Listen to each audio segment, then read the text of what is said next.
Peace, family. All right, so a white feminist reached out to me and she told me she felt I was very powerful, and basically she tried to persuade me with compliments to be a part of the feminist movement. She said she felt I was fighting the wrong cause and that sexism was worse than racism because women have always been discriminated against, have always been oppressed, have not had the same equal rights as men no matter what the race, and she thought I would be a major asset to the movement. And so I want to go ahead and address this so everybody knows where I stand when it comes to feminism, especially black feminism. Black feminism branched from white feminism, which initially had absolutely nothing to do with the black man or the black woman. The only reason the white woman reached out to the black woman was because she needed numbers, was because she needed signatures. The same way this white woman only reached out to me was because she thought I would be an asset. The same way politicians only pay black people any attention when they need our votes. Okay, so the white feminism, it had absolutely nothing to do with us. It had everything to do with the white man not treating the white woman right. It had everything to do with the white woman not having the same equal rights as the white man. But the black man and black woman got their equal rights at the same time. So even though the white woman was telling the black woman that the black man had more rights and more privilege than them, in all actuality, the white woman had more privilege and more rights than both the black man and the black woman. And so they whispered these ideas of integration into their ear, which is nothing but the illusion of inclusion. And because of that, it has been the biggest destruction of the black family and one of the most detrimental things that had ever happened to the black community ever. And still today, black women are still hollering about equal rights when the unemployment rate for black men is at 18%. Black women are more likely to be hired by a job now than black men. Black women can get more student loans now than a black man. A black woman that can't provide for her child financially can get assistance. A black man that can't provide for his child financially is going to go to jail. So sisters, I'm not sure what we're hollering about when it comes to equal rights, because it seems the black man is the one that doesn't have equal rights. We have more privilege than him. And what corporations do these black men own to tell you can't have equal pay? It's not the black man that you should be mad at, sisters. You got to look at it as a game of chess. Even though these white feminists say they hate their men, you got to know that they are still the mate of this white man. So they're going to protect that white king as they should in a game of chess. You should be protecting your black king. But see, they have infiltrated the black community by getting the black woman to turn her back on the black man. The welfare program is a perfect example, which tells us, sisters, that if you need help or want help from the white man, you have to turn your back on the black man. You have to give up the black man. If you want to live in these apartments, your children cannot have a father in the home.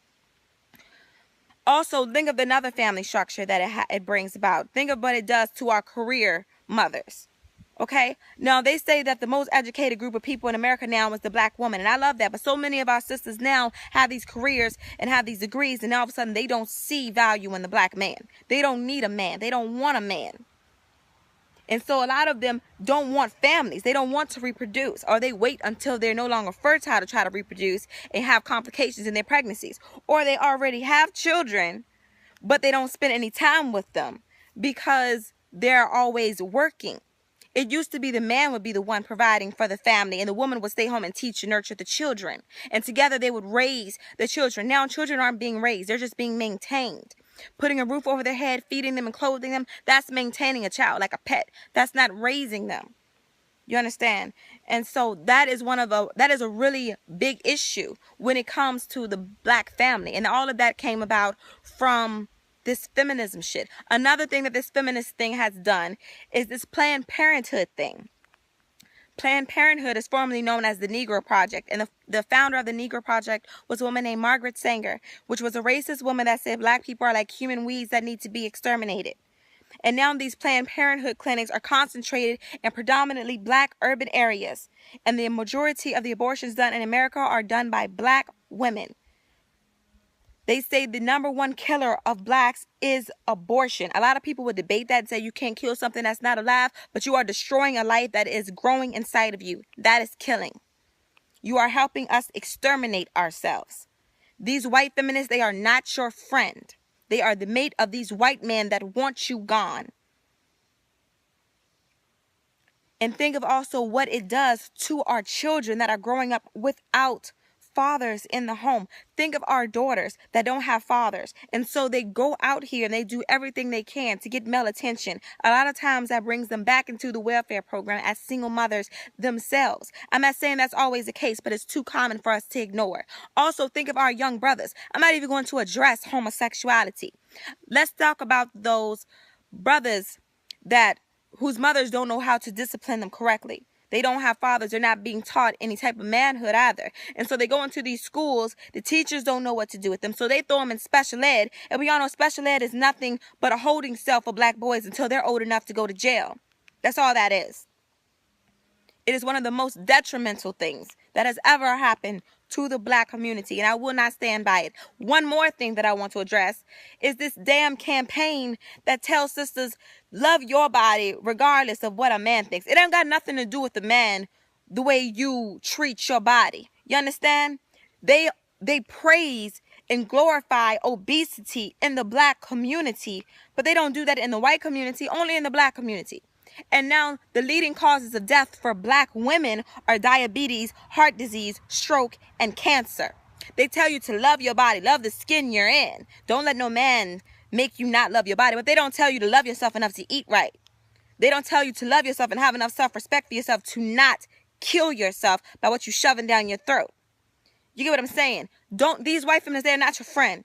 They're not your friend. And I do not stand by any of it. I refuse to turn my back on the black man to hold hands with some white chick. The war on our black man has been insane. They have done everything they can to destroy the black man, to destroy the image of the black man. They want you dead. They want you gay. They want you incarcerated. And they want us to see no value in you. And I'm not supporting that feminism shit. I'm just not. I really am not. And it was an insult to me that somebody would even approach me with that shit. It was an insult to my intelligence. It was an insult to my loyalty to the black community. It was an insult to the black man. And if you're insulting the black man, you are insulting me because we are reflections of each other. It was an insult to my ability to think for myself because a lot of these black feminists, not all of them, but a lot of them, they just don't think for themselves. They're just listening to what white people are telling them about black men. They are listening to these celebrities that are telling you that girls run the world and we don't need men, while all the while they sitting at home married to one. They're watching these television shows where all of these black women are single and yet they're successful. Yeah, I think for myself. I don't need this programming. It was an insult. It was an insult. So, yes, no, I would never ever be a feminist. I stand by the black man and I love my black man and I would never ever turn my back on him.